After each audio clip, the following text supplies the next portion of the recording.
eye contact is absolutely crucial. But how do you show somebody you're listening? Eye contact, head nods, vocal prompts. Really? By the way, let me tell you about vocal prompts. On a telephone, if somebody is giving the exact same vocal prompt over and over and over again, they are not listening. I'll tell you that right now. Yeah.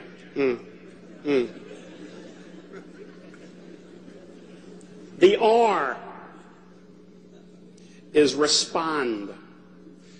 Remember that listening is not necessarily meant to be a monologue by the other person with you. And I'll tell you this, if all you do is listen and don't say anything, what happens after a while is an information imbalance.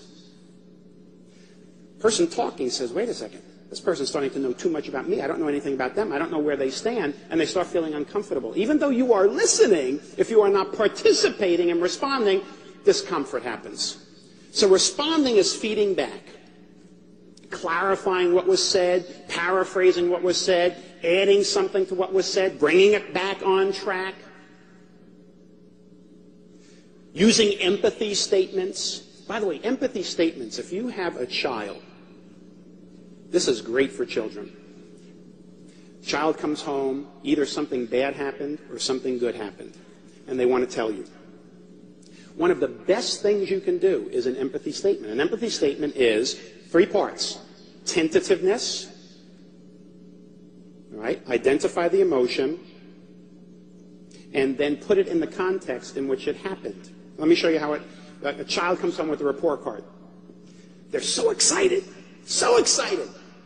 So you say, oh, Jessica, you know, I get the impression that you're so excited, right? I get the impression, tentativeness, that you're so excited, emotion, that you got all A's on your report card.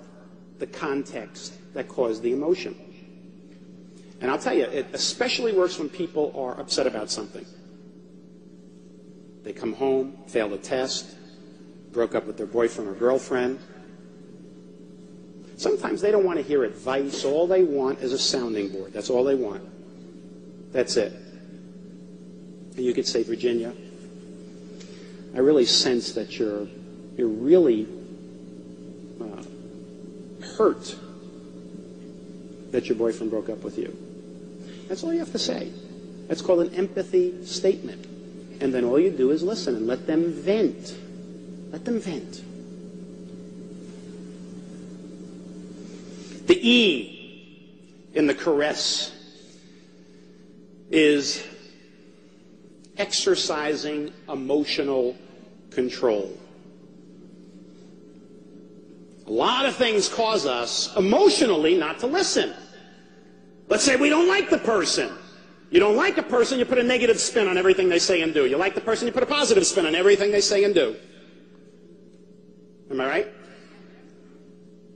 People can say a word or a phrase, and you stop listening. Emotionally charged words. Boy, I played this to the hilt when I was a kid with my mother. Now, my mother's a very emotional New York Italian woman. I had to make sure I was close to an exit. But whenever I did something wrong, my mother would say to me in a very emotional, "Why did you do that?" Here was my emotional word. Because I felt like it. Whoa! You ever see The Incredible Hulk? The eyes? I mean, her eyes would get so big and she'd be looking for something to throw at me, but boom, I'd be out the door. But think, what are things that people can say that totally turn off your ability to listen?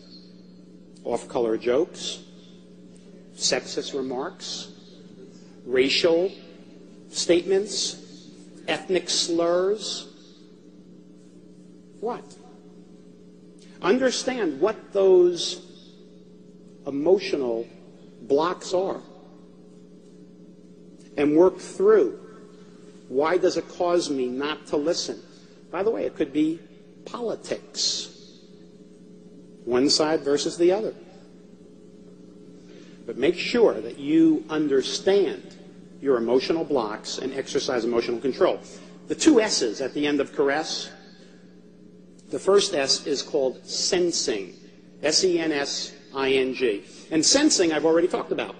Sensing is paying attention to the vocal and visual, the nonverbals. The last S is structure, and that is paying attention to the verbal.